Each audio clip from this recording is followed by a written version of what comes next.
Olá, boa noite. Hoje a gente vai ter a live com o nosso querido, muito querido, Adriano Valdaia, e a gente vai falar sobre luto na medicina veterinária. Vai ser uma conversa muito especial, muito importante, e eu sei que todos nós já passamos por situações de luto dentro da profissão, né? Então, é um tema que é de extrema importância para nossa vida profissional. Adri, obrigada por aceitar esse convite. Para mim é uma honra estar fazendo essa live com você. Para mim, assim, eu não tenho nem palavras para descrever a felicidade de ter você aqui comigo. E eu queria que você começasse se apresentando para o pessoal, para quem ainda não tem a felicidade de te conhecer. Claro. Boa noite, né? Obrigado pelo convite mais uma vez. Eu sou médico veterinário, sou especializado em cuidados paliativos e em capacitação em comunicação, né? E trabalho hoje quase que exclusivamente com pacientes, basicamente em fim de vida, né? Então, esse é um tema extremamente importante porque a gente está o tempo inteiro diante da possibilidade da perda, né? E é diante da possibilidade da perda que a gente vai ter o protagonista da noite, que realmente é a questão do luto, né? Então eu sou responsável pelo ambulatório de 2 clínicas, né? Que é a Pet Care Animalia e o IMF, em Botafogo, um ambulatório de cuidados paliativos, e lá a gente recebe famílias enlutadas e a gente também se enluta pela perda de alguém ou de um paciente. Eu acho que vai ser uma noite bem bacana para a gente discutir esse assunto. Que é tão estigmatizado também, né? Extremamente estigmatizado. Realmente, falar da morte é sempre um assunto muito delicado e que a maioria das pessoas acaba evitando, e quando a gente evita, a gente acaba tipo jogar a sujeira para debaixo do tapete. Exato, a gente tem muito medo do desconhecido, né? E a morte é algo desconhecido, é algo certo, né? Saiu até uma reportagem essa semana falando, né, que a morte ela não é uma opção, né? A gente não vai optar por morrer ou não. Os nossos pacientes a mesma coisa. A morte ela não é uma opção, ela é uma certeza, né? E diante de algo que vai acontecer, seja com a gente, com os nossos pacientes, desconhecer isso torna tudo um pouco mais complexo, torna tudo um pouco mais amedrontador, né? Com certeza. Agora, Adri, fala para mim, você trabalha diretamente com as perdas das pessoas, isso certamente traz um peso muito grande, né, para você, em uma série de sentidos, eu posso imaginar. Mas, primeiro, eu queria que a gente definisse o que é o luto. A gente vai ter diversas definições do que é luto, né? Mas antes eu quero dizer que o luto ele é um processo normal, tá? Ele é um processo esperado diante de um rompimento de um vínculo. Então, eles são reações, né? Na verdade, é uma construção de um significado diante de uma perda, diante da quebra de um vínculo, né? E essa possibilidade da perda, por que eu falo da possibilidade? Porque a gente também está falando de luto antecipatório, né? O luto ele não acontece somente quando ocorre a perda. O luto ele já acontece com a possibilidade da perda. Então, quando a gente fala de luto antecipado ou luto antecipatório, a gente está falando da possibilidade da perda. E o luto ele é uma reação esperada, uma reação normal, uma reação adaptativa diante da quebra de um vínculo, de um rompimento dessa estrutura que foi formada, e a gente vai falar especificamente no nosso caso, né, que é essa estrutura familiar da família multiespécie, né? Mas o luto é isso, o luto ele vai te permitir revisitar uma identidade. Então, a gente já falando de pessoas, uma mulher passa a ser uma viúva, né? Uma criança perde um pai, ela passa a ser um órfão, uma revisão de identidade. A gente vê isso nas famílias da veterinária, que elas falam: Adriano, agora eu perdi meu filho, agora eu sou uma mãe solo, eles brincam, né? Eu sou sozinha. Então, assim, essa experiência da perda, né, que é esperada e normal, o que não é normal é um luto complicado. E a gente vai conversar mais sobre isso. Então, essas reações é o que permite que haja uma transformação familiar, vamos dizer assim, diante dessa perda, né? Mas é normal e é esperado que as pessoas que gostam e que possuem vínculos, sim, lutem. Exatamente. E qual é a relação do luto com o nosso burnout, com a fadiga por compaixão? Eles estão certamente bastante ligados, né? Porque uma vez que a gente trabalha com os animais, né? A gente tem essa coisa de acabar se apegando aos pacientes, né? Como que esse luto, quando um paciente nosso morre, isso acaba influenciando no nosso dia de trabalho, na nossa relação com a profissão em si? É bacana essa pergunta, assim. Vamos primeiro, você falou aí, eu vou trazer uma palavra que você usou, que é apego, né? Quando a gente vai estudar luto, a gente precisa falar da teoria do apego, né? Todo animal que é sociável, ele se vincula ao outro, né? Ele se apega. E o apego, ele é uma reação de segurança, né? Então, há diversos tipos de apego. Eu não sou psicólogo, né? Mas se você for a fundo na psicologia, a gente vai ver a teoria do apego como um principal ponto para falar do vínculo dessa díade, né? Que é o ser humano, o animal, né? A questão da perda, primeiro a gente precisa pensar o seguinte, que o burnout e a fadiga por compaixão, elas são muito complexas e multifatoriais, e com certeza olhar a perda de um paciente, estar diante da perda de um paciente ou da perda, não somente da perda do paciente, mas é uma quebra de vínculo que está ocorrendo. O paciente se vai e aquela família que você tinha muito apreço também, que é muito querida, também se vai, né, muitas das vezes. A questão antes da gente falar da perda do nosso paciente, como é que nós, como seres humanos, e eu sempre gosto de falar isso, assim, eu não nasci veterinário, eu sou Adriano com 1001 situações antes de ser veterinário. Como é que eu me relaciono com a morte em si? Como é que eu vejo o processo do morrer, seja de pessoas, seja de animais? Isso é um ponto interessante. Então, pessoas que não lidam bem com a morte de qualquer espécie, já é um ponto a se pensar. A questão é, que tipo de vínculo a gente criou com esse paciente, com essa família? Então, assim, se a gente talvez não tenha muito vínculo, é algo que vai incomodar, que é uma perda, mas talvez não te afete tanto. E é importante falar que se afetar é importante, né? Porque se perder um paciente e não afetasse a gente, acho que a gente não tem que fazer o que a gente gosta, né? A gente pode sim se afetar. A questão é quanto e como isso impacta a gente. Por exemplo, eu sempre gosto e aí talvez seja uma forma de me proteger dessa dor.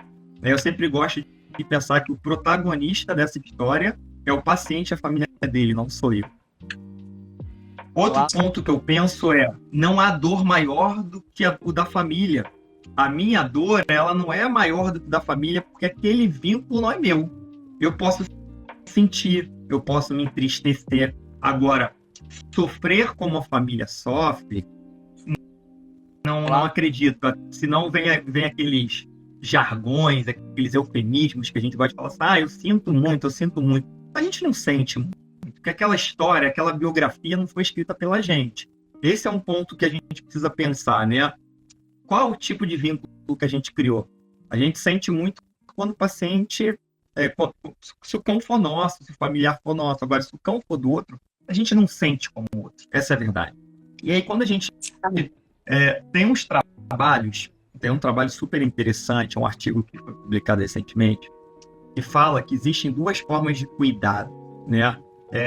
E cuidado está muito relacionado à compaixão. O que é compaixão? É você ser empático e agir. Compaixão é empatia com ação. E aí esse artigo mostra o quê? Que há um cuidado empático e há um cuidado estressante. E isso é importante. A forma como você se relaciona com o cuidado pode fazer você ou não estressar. Uma coisa, olha, eu quero ajudar. E quando você quer ajudar e você se propõe a ajudar, é preciso que entenda toda essa história e essa questão do vínculo. Porque se esse vínculo não é seu, esse vínculo afetivo, esse vínculo emocional, você já se resguarda. E aí, quando a gente fala da fadiga por compaixão, já tem, inclusive, uma mudança, inclusive, na nomenclatura de muitos autores, tirando o nome fadiga da compaixão, porque se compaixão é você ser empático e ajudar, e é aí... E é aí que mora o cuidado. O cuidado, ele mora na compaixão. A compaixão mora no cuidado. Porque eu sou empático e quero ajudar. E isso não fadiga, entende? O fato de ajudar o outro não fadiga. O que fadiga, que os autores atualmente têm falado, é justamente, eles falam fadiga por uma falha da empatia. E por que você fadiga? Porque você tenta se colocar no lugar do outro, mas você não é o outro. E aí aquela história não é sua. E você quer sofrer por uma história que não é sua. E aí você tenta assumir um protagonismo de uma história que não é sua. E isso faz com que você sofra. Porque se você só quisesse ajudar, talvez você não sofresse. Né? E aí, assim, o burnout, a fadiga na veterinária vem por 1001 fatores. Pelo fato da gente lidar todo dia com a perda do paciente, pelo fato da gente ter a eutanásia como uma ferramenta, isso basicamente falando de cuidado. E aí depois a gente entra em horas de trabalho, valores, enfim, é multifatorial. Sim, mas voltado para o cuidado, é basicamente o contato que a gente tem com a morte todo dia e a gente não aprende sobre isso. Ninguém chega pra gente e fala assim, olha, na faculdade, ninguém fala assim, olha, a maioria dos pacientes que vocês vão atender na clínica de vocês tem doenças crônicas, incuráveis e progressivas. E esses pacientes vão morrer. E aí isso te frustra. E aí isso te cansa e fala, caramba, eu tô trabalhando para ver o paciente falecer. Esses são pontos importantes.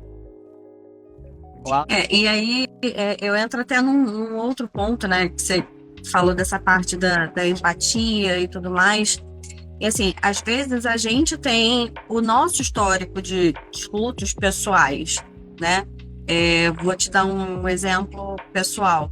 Eu perdi a minha gata mais velha, a minha gata que é até hoje o amor da minha vida. Eu perdi ela no início do ano, com 17 anos, enfim. E aí, na semana passada, eu fiz a eutanásia da gata de uma cliente minha, um pouco mais velha até do que a minha gata. E assim, eu senti de novo aquela dor que eu senti quando eu perdi a minha gata, porque eu estava vendo aquela tutora sentir exatamente o que eu tinha sentido, né? Então, assim, a gente tem o nosso histórico de luto, né? Pela perda dos nossos animais, até outras perdas, inclusive, e a gente lida com casos semelhantes na nossa rotina. Isso pode acabar sendo um gatilho para muitos de nós, né? E aí, como que a gente separa isso?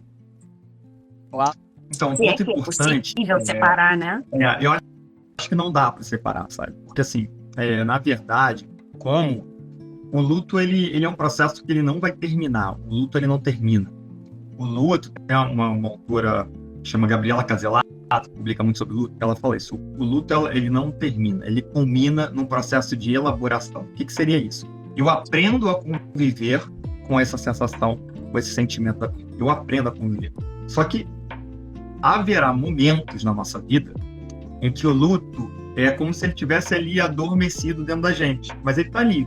E em determinados momentos em que nós somos tocados por experiências que já tivemos, por momentos memoráveis, como, por exemplo, uma data de aniversário, você vê um cachorro na rua que é igual o cachorro que você já teve. Isso faz com que o luto ele se expanda dentro de você, te toque, te afete, te emocione mais naquele momento e aquilo te incomode naquele momento. Então, o fato da gente estar diante de uma situação que nos remete a situações similares faz com que a gente seja tocado por algo que está dentro da gente, que é o nosso processo de enlutamento, né? A questão é como que a gente lida com isso, né? Tanto é que a gente, se fosse algo tão simples, a gente não teria profissionais especializados em luto, né? Porque o luto ele pode ser um complicador para nossas atividades diárias. Então a gente vê, inclusive, famílias falando, cara, eu não estou conseguindo, eu não posso ver outro cachorro que eu sofro, eu não consigo conviver com a perda, eu não consigo mais trabalhar. Existem reações físicas, emocionais, sociais que o luto traz.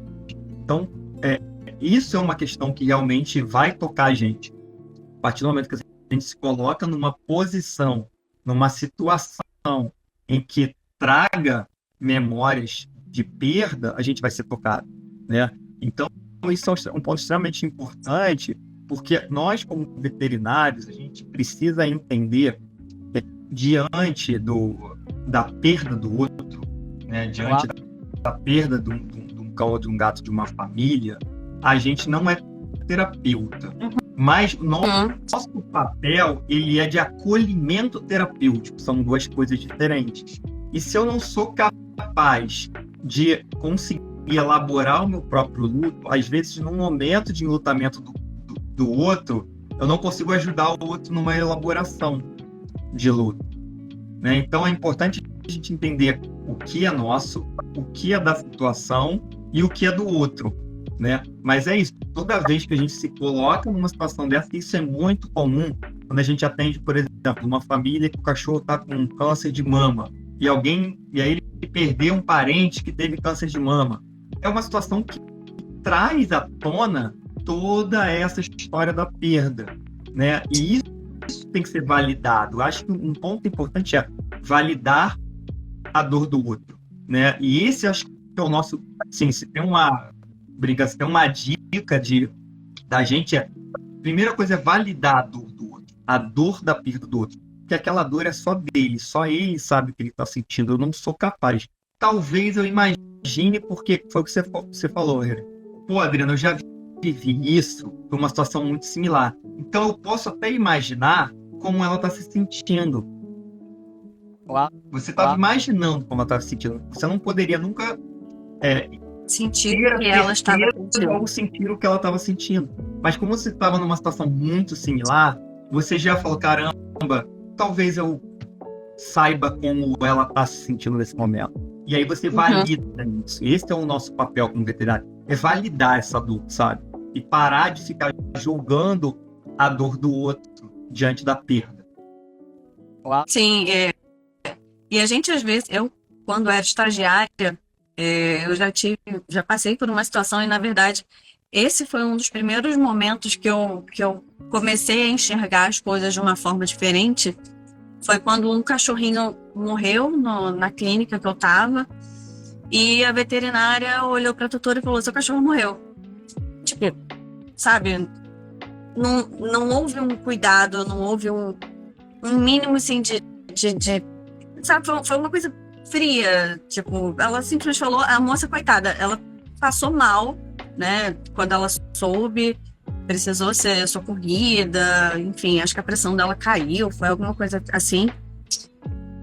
E a veterinária nem ficou perto, sabe? Ela nem deu assistência para a tutora. Outras pessoas foi que deram essa assistência. Isso me tocou muito. Eu acho que ali foi o primeiro momento que eu percebi que eu precisava fazer alguma coisa diferente daquilo, né? E aí, por outro lado, a gente tem situações opostas, e aí super assumo o meu papel nisso, tá? Não nego. Meia culpa. Choro na frente do cliente, né? O bicho morreu e aí você tem um carinho tão grande, né, pela família, você tem um carinho tão grande pelo paciente, às vezes é um paciente que você acompanhou a vida inteira, né? Desde a primeira consulta até a última. que você se emociona com aquilo, você sofre com aquilo. Lógico que é um sofrimento diferente, como você falou, mas a gente sofre, a gente sente aquilo, né? E você acha que isso, chorar na frente do tutor, né, na frente do cliente, quando o paciente morre, é o que a gente pode chamar de aceitável? Ou isso afeta a nossa postura enquanto médicos? Porque a gente não vê normalmente um médico chorar junto com a família de um paciente que morreu, mas a gente chora, a gente sofre junto, né? Então isso afeta a nossa profissionalidade, o nosso profissionalismo, ou isso deixa a gente mais próximo do cliente? Então, eu acho que um ponto importante é o seguinte: a gente como médico, né, eu vou usar a palavra médico, porque nós somos médicos, né? Ao longo do tempo, a gente vai vendo que houve uma perda na capacidade que a gente tem de sentir essa perda dos nossos pacientes. Se a gente for ver ainda em alguns lugares onde a medicina de família e comunidade são muito efetivas ainda, né? Então a gente tem médicos de família e comunidade estão sempre muito próximos dessas famílias, né? Então são famílias normalmente que talvez não tenham uma condição financeira, uma classe social tão boa, aí estão em comunidade, você tem um médico que vai ali. Então a gente teve realmente na pandemia em algumas comunidades, famílias morrendo em casa, enfim, com médico de família e tudo. Qual é a questão? Esses médicos que possuem e criaram vínculo, eles acabam se afetando mais. Eu vou usar a palavra afetar no sentido não de incomodados, mas de afetar de afeto. Se afetaram com aquela perda. E aí eu acho que assim, quando a gente se afeta com uma perda, e eu acho isso completamente válido, é porque a gente se importa. E se a gente se importa, a gente vai sentir essa perda. Esse é o primeiro ponto. Então validar a perda do outro e validar a nossa sensação e nosso sentimento diante dessa perda também. Esse é o primeiro ponto. Não acho nenhum crime chorar na frente do cliente. Eu mesmo, de vez em quando, me emociono, choro junto deles. A questão é que eu sempre falo, o protagonista dessa história não sou eu. Então eu não posso ter um sofrimento muito maior do que daquela família a ponto deles quererem me consolar. Mas não é porque eu vou deixar de ser vou ser um mau profissional. Não é por isso. É porque aquela história não é minha. Entende? Aquela história deles, o protagonista daquela história deles. Mas se a gente tá ali, e eu sempre falo, estar com é diferente de estar para, né? Estar com uma família é isso, é estar ao lado. Não precisa você chorar, se debulhar em lágrimas e tentar encontrar palavras bonitas e abraçar e tentar trazer copo d'água, puxar a cadeira. Não é isso, né? O que a gente precisa é estar ao lado deles. E eu também penso o seguinte, assim, a forma como a gente enfrenta essa perda, e aí isso vale para os nossos pacientes ou para qualquer perda que a gente tenha, ela está muito vinculada ao que foi perdido, né? Como foi perdido e o que foi feito, assim, até o momento da perda, que tipo de suporte foi ofertado e que tipo de suporte foi recebido. Então, que tipo de vínculo eu tenho com esse paciente a ponto de eu sofrer mais que uma família? Esse é o primeiro ponto. Mas se afetar, se emocionar, se entristecer, se colocar ao lado da família, isso é válido e eu vou além. Eu acho extremamente necessário por cuidado, sabe? Porque é como a Florence Nightingale, né, a enfermeira, ela fala, né? Existe cura sem cuidado, né? Mas não existe cuidado sem cura, né? Então, assim, é preciso que a gente tenha realmente essa relação com o cuidado, de se afetar e olhar para as famílias, validando isso e validar o nosso próprio sentimento mesmo. Se a gente não se permite, a gente está invalidando o nosso próprio sentimento. Com certeza, a gente acaba se colocando, né, numa posição de desconforto pessoal. E isso pode afetar uma série de outras áreas, né? E Exatamente. aí, a gente acaba passando, hoje em dia, assim, a gente passa por algumas situações, por exemplo, tudo nosso agora é virtual, né? Tudo a gente está presente, tem uma vida dentro do nosso aparelho. E teve uma vez que eu estava até comentando isso com uma amiga esses dias, que eu assisti passou na página do Instagram alguma clínica, alguma veterinária, enfim, não me lembro, que foi um vídeo de uma tutora que chegou na clínica com o seu animalzinho no colo, e essa tutora, ela estava num sofrimento muito grande, e ela estava sofrendo porque ela precisava fazer a eutanásia daquele bichinho dela. E alguém na clínica, não sei se provavelmente com autorização, né, filmou tudo. Desde a entrada da cliente na clínica com o animalzinho no colo e a cliente muito emocionada, chorando muito, e a veterinária falando com ela. E foi um vídeo assim que me incomodou tão profundamente, porque eu achei aquilo de uma exposição tão grande, né? Porque eu penso que esse momento, ele precisa ser um momento particular, né? É um momento que eu considero íntimo. Então, a gente hoje em dia tem essa coisa da exposição virtual, né? A gente precisa manter, alimentar esse monstrinho do Instagram, do TikTok, enfim, todos.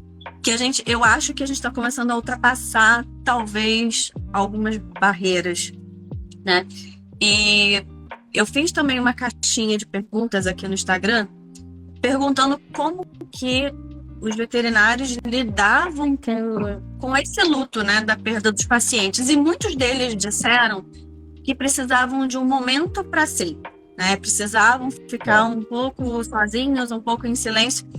E aí eu acho que às vezes essa situação ela entra num paradoxo, né?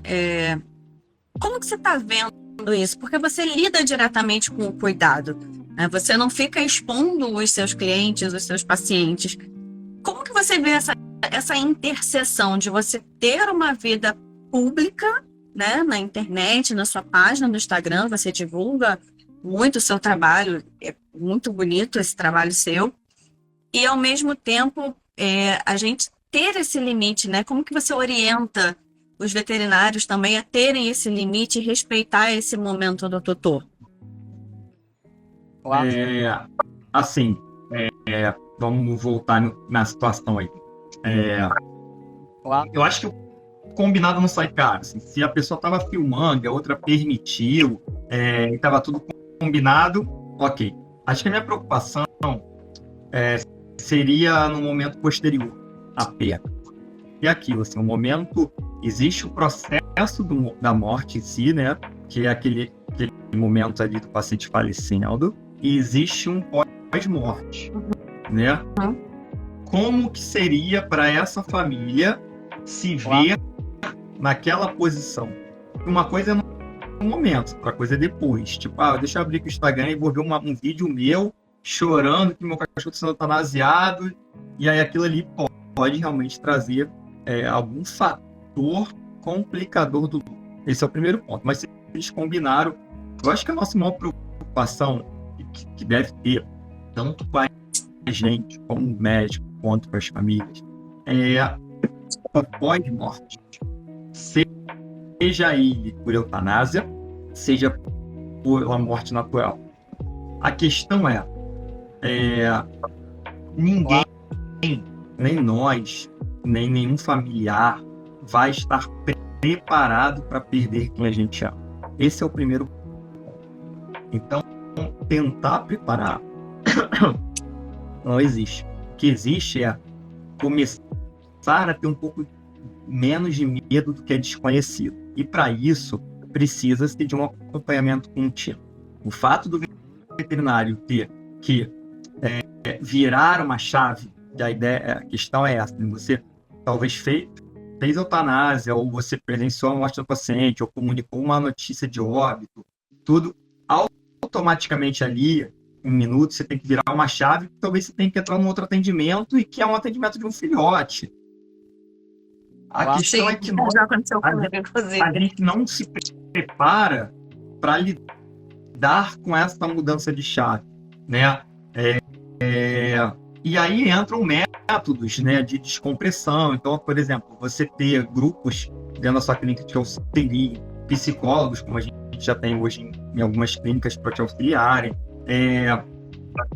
Eu acho que tem que ser muito realista, sabe? Tipo assim, se não estiver bem, não se responsabilize por aquilo ali. Então, chama um colega, né, chama um parceiro para te ajudar, porque essa chave talvez não consiga ser virada. A sociedade te cobra virar essa chave, mas Sim. você não é obrigado a isso. Tipo, cara, não tô bem, acabei de perder um paciente que eu tinha muito vínculo, eu não tô bem para entrar e ficar de sorrisos para atender o filhote. E acho que a gente tem que validar, e esse é um dos maiores problemas, a gente não consegue validar também a dor de um colega. Né? Porque diante da perda, a gente tem alguns sofrimentos. A gente tem o sofrimento do paciente em si, a gente tem o sofrimento da família, e a gente tem o sofrimento do colega. Né? E esse é o primeiro ponto. E aí eu vou te adiantar algo que eu acho que é extremamente importante, a gente vê muitas famílias fazendo eutanásia porque o sofrimento do colega é muito maior do que o da família. E ele não consegue cuidar. Dá trabalho cuidar. Né? Requer seu tempo, requer sua energia. Nossa, e aí ele fala, olha, já vai morrer mesmo, sabe? Poxa, fazer hoje, fazer amanhã, fazer daqui a 3 dias, né? E aí vamos fazer, sabe? Para que eu tô atrasando algo que vai acontecer? Se dá trabalho cuidar. É difícil, né? Requer tempo, requer custo financeiro, requer um custo psicológico, se a gente não estiver preparado, que aquilo pode te custar a sua saúde mental. E aí sim, né? Então eu sempre, quando você trouxe, a tutora entrou com o animal porque tinha que fazer eutanásia. A minha pergunta é, será que tem que fazer eutanásia? A primeira pergunta é, será que tem que fazer eutanásia? Não sei, né? Primeiro a gente tem que entender que tem esse sofrimento. E claro, o sofrimento do profissional hoje, o sofrimento do médico veterinário, ele é multifatorial. Mas sim, lidar com a morte, ter que virar uma chave para você atender o filhote, tá tudo bem, né? Por mais que a gente saiba que a vida e morte, né?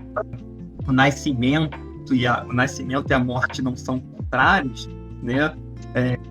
A gente tem uma vida nesse momento, né? O que é contrário que é contrário à morte é o nascer e não o viver, né? Então, se a gente encara isso como um mesmo processo, ok. Mas como é que é para a gente olhar e falar, olha, acabei de fazer o eutanásia para um paciente, olha, tem um filhotinho aqui esperando, você tem que sorrir, você está sofrendo. Então, assim, ter alguém que te dê esse suporte, seja emocional, como psicólogos, né, terapêuticos, né, como nossos colegas psicólogos, ou uma colega que fala, pô, Renê, deixa que eu atendo, cara. Fica no teu momento aí de descompressão, de tentar realmente se resolver com essa situação da perda e depois você volta. Eu acho que isso é importante. E para isso, precisam de uma situação que é uma dimensão intrapessoal. Quem sou eu? Do que eu sou capaz? Quais são os meus limites? Eu preciso me autoconhecer para entender o meu limite. Porque talvez o problema da saúde mental ela esteja aí, em eu não me reconhecer, não sei quem eu sou e eu não conheço os meus limites. E aí, como é que eu vou dar esses limites se eu não sei quem eu sou, se eu não reconheço? E é isso, como é que uma pessoa que não tem capacidade de lidar com o sofrimento alheio, lidar com a morte, vai ser colocada à prova para fazer uma eutanásia e está diante de uma família completamente desestabilizada pela perda? Se ela não tem capacidade de entender que, olha, o meu limite é para aqui, mas, pô, o limite do Adriano é outro. Pô, vou chamar o Adriano para me ajudar. Isso acontece muito com o Adriano, ó. Não tô conseguindo lidar com essa família, nem com esse cara, me ajuda numa tomada de decisão. E a gente entra, que há o limite de cada um, né? Há o que eu entendo, até onde eu sou capaz de ir. Sim, com certeza. É claro que, assim, existem outros lugares em que a gente não tem como ter esse suporte, né? Eu te falei que isso já aconteceu comigo, de eu fazer uma eutanásia e o próximo paciente ser justamente um filhote, né? E aí a gente precisa dar um jeito, se vira. Porque, às vezes, eu trabalhei muitos anos sozinha, né? Sem enfermeira, sem outros colegas, enfim. A gente vai se virando da forma que dá. Mas, realmente, assim, é muito difícil, muito difícil. Eu faço terapia, né? Eu não vivo sem a minha terapeuta. Isso. Oi? Terapia é extremamente importante. Terapia é extremamente... Eu sou a louca que fica lá na faculdade, cada aula eu falo, gente, façam terapia. Quem ainda não faz terapia tem que começar a terapia. Não dá para ser veterinário sem ter terapia. Mas é isso. Eu sou a louca que fica falando o tempo inteiro isso para os alunos, né? Os alunos já sabem que eu mando fazer terapia, todo mundo fazer terapia. E aí a gente acaba lidando, né, com essas perdas todos os dias. Você acha que a gente acaba criando uma frieza com o tempo? A gente acaba se acostumando com isso e tipo, é só mais uma eutanásia? E você acha que vale a pena que isso aconteça? É recomendável pra gente? É difícil, mas assim, eu acho que o que vai acontecendo é uma questão de adaptabilidade. A gente, eu acho que assim, eu nunca me acostumo. Alguém botou aqui, ó. Eu assim, eu não me acostumo perder nenhum paciente, sabe? Seja por eutanásia, seja eutanásia, eu não me acostumo. O que eu acho que aconteceu é que banalizou-se a eutanásia, no sentido de é uma questão, é mais prático, mas não é mais fácil.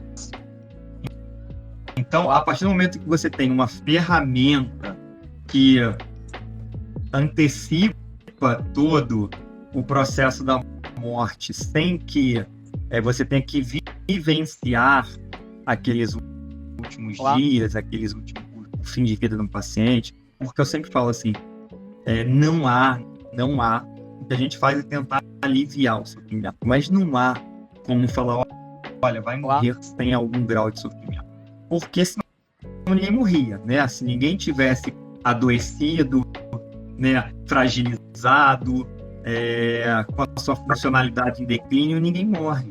E a questão toda é essa, como os veterinários e as famílias lidam com o fim de vida e o adoecimento.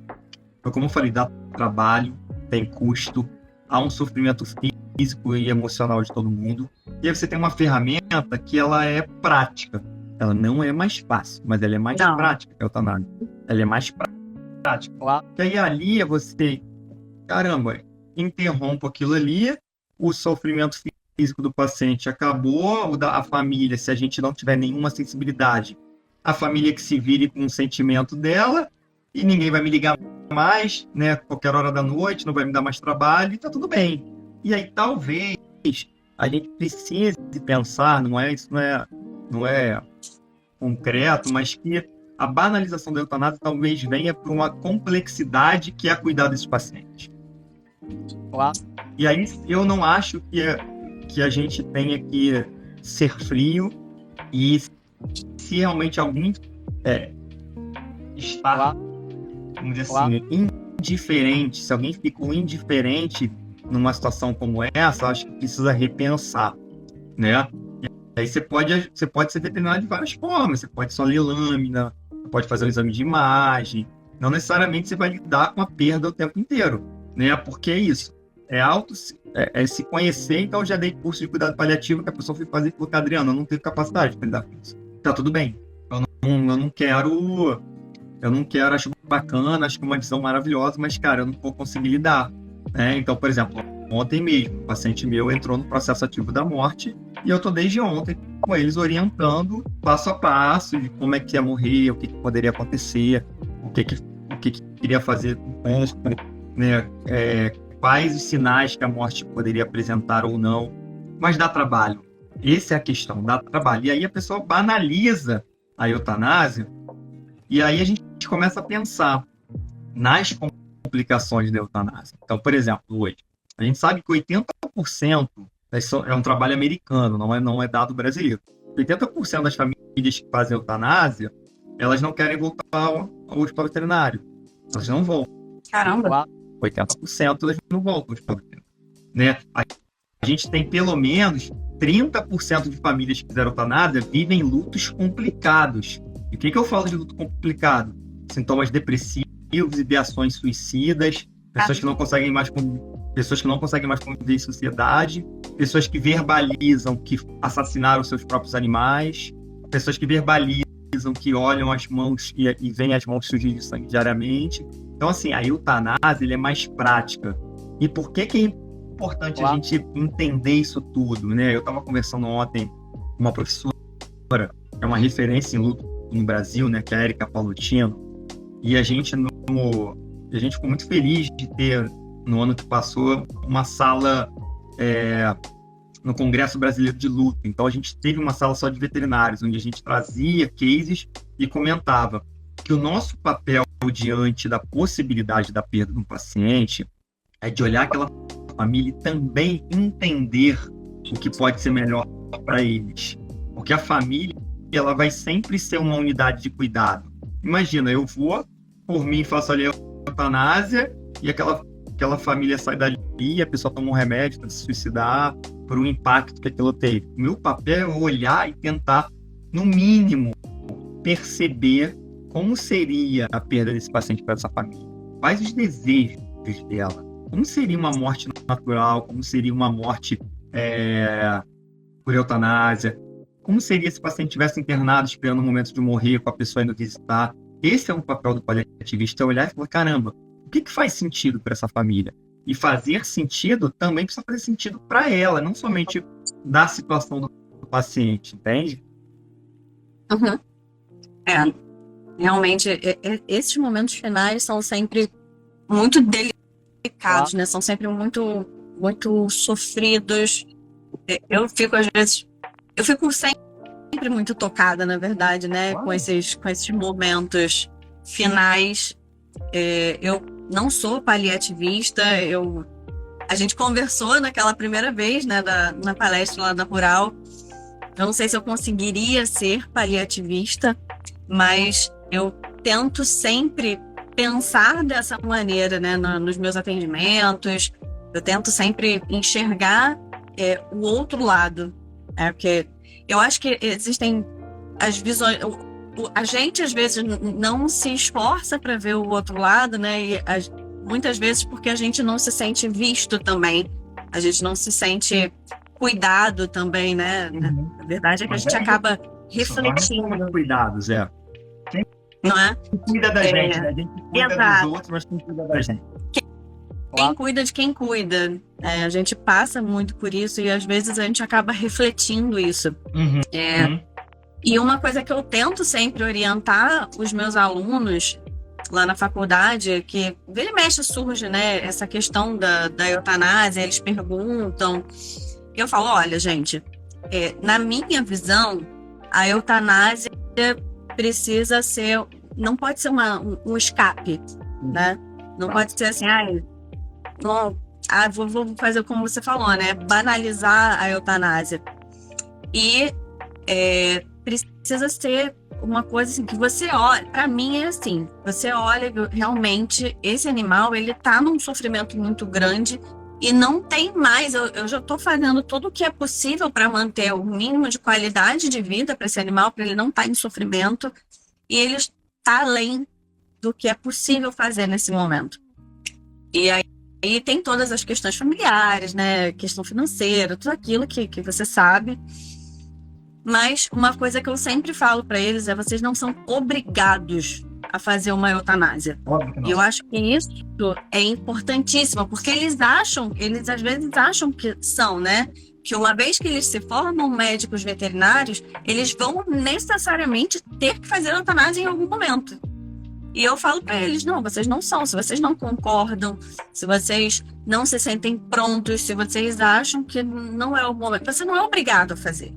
E mesmo que você veja o animal e entenda que aquele é o momento da eutanásia, se isso não é uma coisa que você tolera bem enquanto pessoa, não como médico, né? Como pessoa, você não precisa fazer, encaminha para alguém. Exatamente. Né? Olha, eu posso estar ao seu lado, eu posso estar junto de você, mas realmente eu não me sinto confortável. Eu acho que é muito melhor você falar isso. Né? Eu não me sinto confortável, mas eu posso estar junto de vocês, né? É isso, é o estar com, é diferente de estar para. Sim. A questão que é um ponto que eu sempre brinco, né? Se amanhã saísse uma lei que proíbe a eutanásia, será que a gente teria capacidade de cuidar até o final? Será que a gente teria conhecimento técnico para manter um paciente em sedação paliativa, para alívio de sintoma? Porque, assim, existem duas situações importantes. Quando você fala, poxa, quando a gente olha o paciente, aí a gente já não tem mais uma condição de manter uma qualidade de vida, enfim. Primeiro, qualidade de vida é muito subjetiva, né? O que pode ser qualidade de vida para um, talvez não seja para outro. Esse é o primeiro ponto. Mas a gente chega num momento em que a gente começa a fazer uma troca do termo. A gente deixa de usar o termo qualidade de vida para usar o termo qualidade de morte. É morrer com conforto, né? A morte com conforto, né? Conforto é qualidade de morte. É a capacidade que a gente tem de ofertar cuidado nesses momentos finais, né? Então, assim, não sofrer, porque é isso. Esse é o primeiro ponto. Eu sempre falo isso. Toda vez que a gente vai numa eutanásia, a pessoa fala, eu quero aliviar o sofrimento. Não é isso? Sempre, queria aliviar o sofrimento dele. Mas o sofrimento é de quem? Primeiro a gente precisa entender o que é sofrimento para aquela família. O que é sofrimento? Então, por exemplo, eu entendo que se um dog alemão de 60 quilos para de andar e uma senhora que cuida dele, o manejo dele é muito mais complexo. É diferente do que um chihuahua que para de andar e a pessoa bota numa bolsinha e ele está ali comendo, né, ainda ativo, cognitivamente responsivo, do que um cachorro muito grande. E às vezes para uma família aquilo vai ser sofrimento, para outra não. Assim, o que é sofrimento para cada família? Esse é o primeiro ponto. Agora, aliviar sofrimento, quem está aliviando o sofrimento de quem? Né? O sofrimento do veterinário está sendo aliviado, que está fazendo eutanásia e aquilo ali, aquele trabalho acabou. O sofrimento de uma família que não consegue lidar com o processo do morrer. Por que eu falo isso? Porque morrer não é romântico, só é em filme. Né? Eu lembro que eu acompanhei um curso de uma atriz. Ela falou assim, Adriano, sabe qual é o problema? O problema é que a morte ela é hollywoodiana. É muito bonito ver animal morrendo em filme, é muito bonito ver pessoas morrendo, porque é tudo sutil. E quando a gente está diante da morte de um animal nosso, ou de um parente, a gente vê que não é assim, né? O declínio vai acontecendo, a pessoa perde peso, a pessoa para de comer, a pessoa para de interagir, os animais também, né? Então, assim, é preciso entender que a morte, ela vai se apresentar como algo sofrido. Agora, há uma frase que eu gosto muito, que é assim, o sofrimento ele só é intolerável quando ninguém cuida.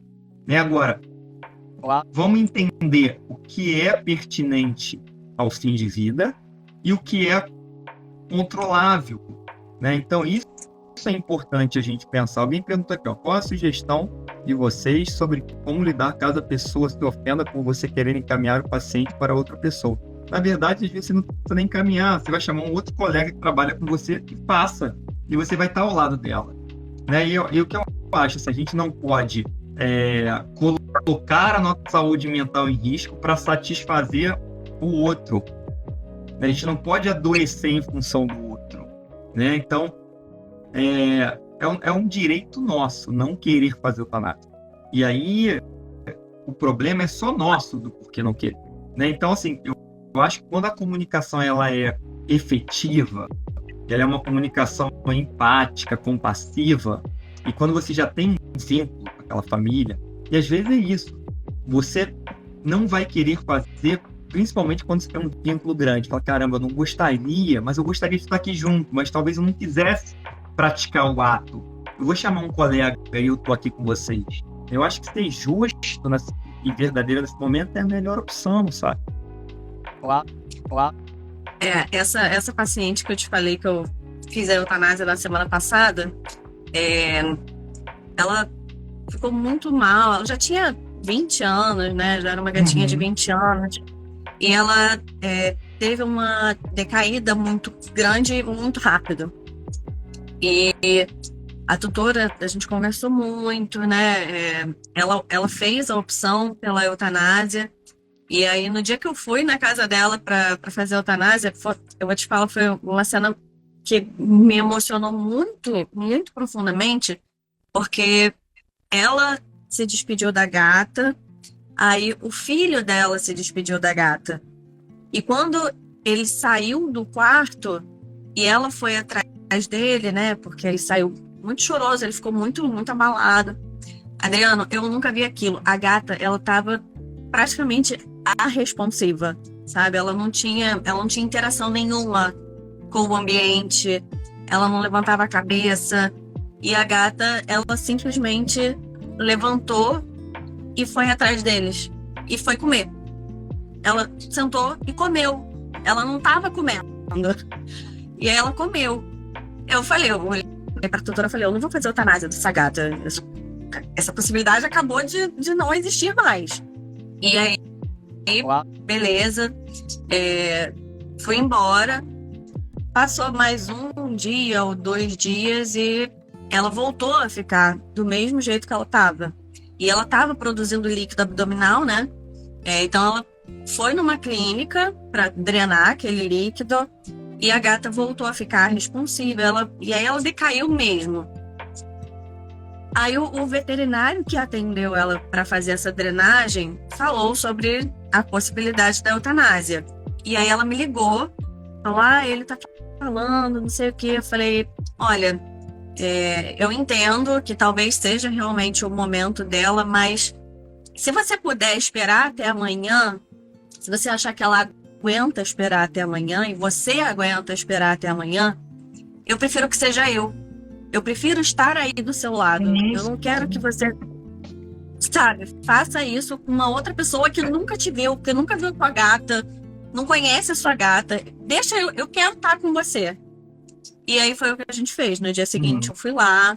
E aí eu tenho todo um ritual próprio, né, para fazer uma eutanásia. Eu preparo todo o ambiente. Eu tento cuidar desse momento. Mas é importante, assim, que assim, quando a gente cuida, né?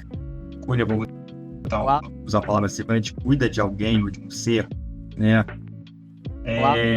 O desfecho da história, ele é muito, muito, muito, muito importante. Porque a gente sabe qual é o desfecho. Independente se é eutanásia, se é ortotanásia, a gente sabe qual é o desfecho. Então, assim, se a gente está cuidando de doença, a gente cuida de doença, o desfecho é muito ruim, porque a gente não conseguiu curar a doença. Mas se a gente cuida do ser que está doente, o desfecho ele pode ser bonito, ele pode ser digno, ele pode ser honroso, independente do que aconteça. Entende? Eu acho que essa mudança da percepção do fim de vida que tem que acontecer, né, da forma como a gente está lidando com esse fim de vida dos nossos pacientes, seja por eutanásia ou não. Então, por mais que seja eutanásia, caramba, ritualizou, enfim, tem famílias que conseguem ficar ali, entoam mantras, trazem a família, se despedem, mesmo que seja eutanásia, né? Mas essa questão do comer é engraçado, né? Porque, assim, a melhora da morte existe, né? Ainda não tem uma explicação. Eu já passei por ela algumas vezes. Existem diversas explicações, sejam elas holísticas ou realmente um pouco mais céticas, né, da medicina, quanto à melhora da morte. Ela acontece. E essa melhora da morte é bem bacana, mas ela é meio perigosa, porque é no momento em que melhora, que talvez a gente queira fazer mais intervenções, porque melhorou, você acha que não, na verdade não é a melhora para morrer mesmo. Então a gente vê muita medicina humana levantando, falando, paciente que levanta, fala, come e morre em seguida. Então isso é perigoso. Mas eu acho que a questão é ritualizar, sabe? alguém falou que isso é permitido fazer o quê? Eutanásia Mas em eutanásia. casa. Eu só tenho medo da eutanásia em casa. Já é um medo meu, tá? Por exemplo, você tem um paciente muito debilitado e que você tiver uma dificuldade de acessar, fazer assassino. Esse é o meu medo em casa. E eu falo muito isso, cara. Eu tenho muito medo de... Você chega ali, você tem um paciente realmente já num quadro de caquexia avançada, desidratação para fazer eutanásia, aí, cara, a via é muito fina e estoura, e aí você fica tornando aquele momento que deveria ser um pouco mais sutil, complexo. Eu, particularmente, assim, dá para fazer, eu particularmente não gosto muito. Mas pode fazer, Patrícia, pode fazer. Na verdade, foi uma opção da própria tutora, porque ela queria que a gata tivesse no ambiente dela, queria que ela tivesse sentindo o cheiro da casa, sabe, ela não queria que ela tivesse no ambiente de clínica. Uma outra preocupação que eu tenho com a eutanásia em casa, só completando aqui, é o seguinte, essa é uma das últimas imagens que ficam. Então, o que eu já vi de família que fez em casa, e a última imagem foi do paciente morrendo em casa, não era do paciente vivo. Era do paciente morrendo na própria casa. Então, toda vez que uma família, que a gente vai estabelecer um plano de cuidado, uma diretiva também antecipada, que gostaria que morresse em casa, mas ok, como que seria para você ver essa última cena em casa?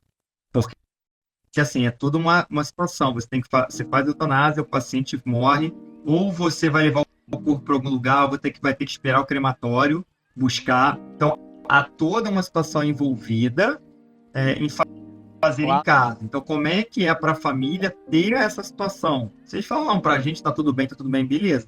Aí tem família que fala, pô, eu não pensei nisso, achei que fizesse, estava tudo certo. Então, assim, fazer em casa é um pouco mais complexo em função disso. Com certeza. No caso dessa tutora, foram alguns cuidados que foram tomados, né? Ela definiu que ela não queria ver o rosto da gata depois, né, da eutanásia. Então, ela ficou do lado da gata o tempo inteiro, mas depois eu apliquei a anestesia, né? Quando a gata dormiu, eu falei, eu vou agora aplicar o medicamento para parar o coração. E aí a gente já tinha combinado tudo antes. Ela falou que não queria ver mais o rosto da gatinha, porque ela queria justamente ter a lembrança da gata viva. E aí, depois que eu fiz a aplicação do medicamento, eu cuidei do corpo todo, entendeu? Eu embalei o corpo, eu botei onde eles quiserem, e aí ela levou a gata para enterrar, entendeu? Então foi tudo acertado antes.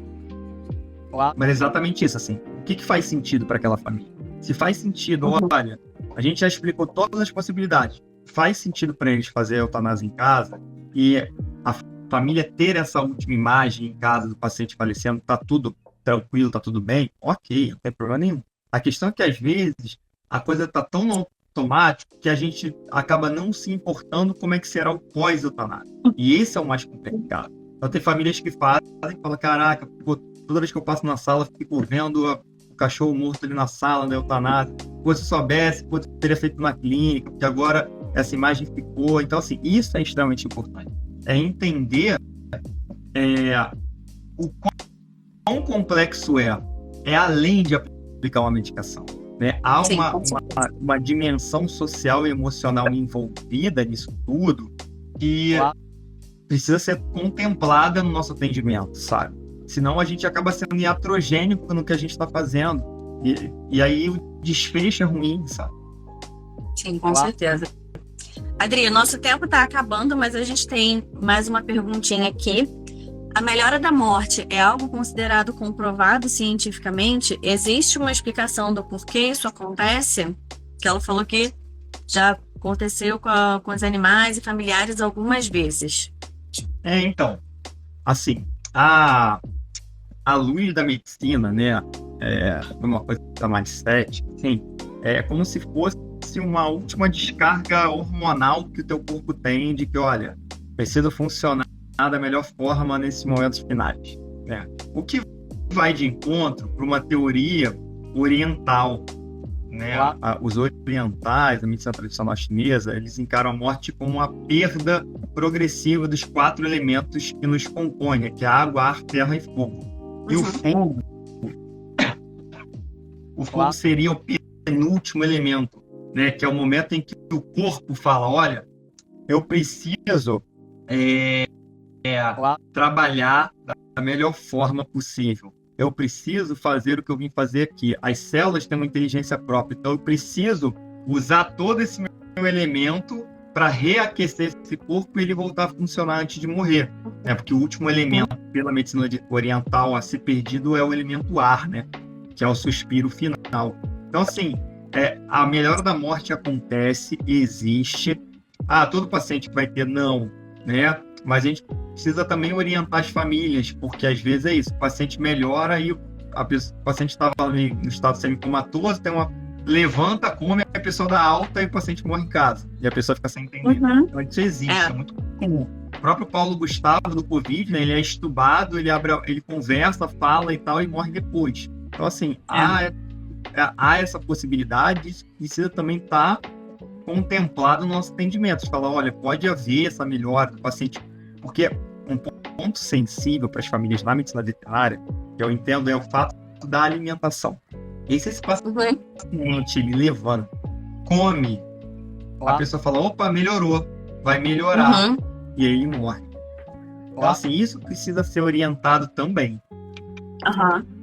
Eu, nesse dia, assim, a impressão que me deu, né, foi como eu guardei isso pra mim, foi que ela fez um último esforço,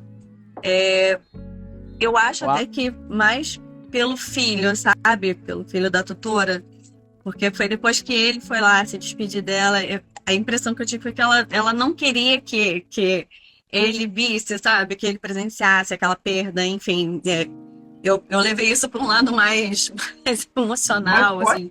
Foi uma coisa sim, mas a gente não pode muito comigo. Claro que é. Pode ter. Os animais também, diferente dos humanos, eles têm um instinto de sobrevivência muito grande, né? Tem isso também. É fuga e luta o tempo inteiro, né? Então, assim, a gente não pode esquecer desse processo instintivo, né? A gente tem que ir lá na luz da etologia também entender um pouquinho de comportamento, que pode ser isso mesmo, né? E a gente vê isso, às vezes, o paciente, ele começando a minha luz acabou.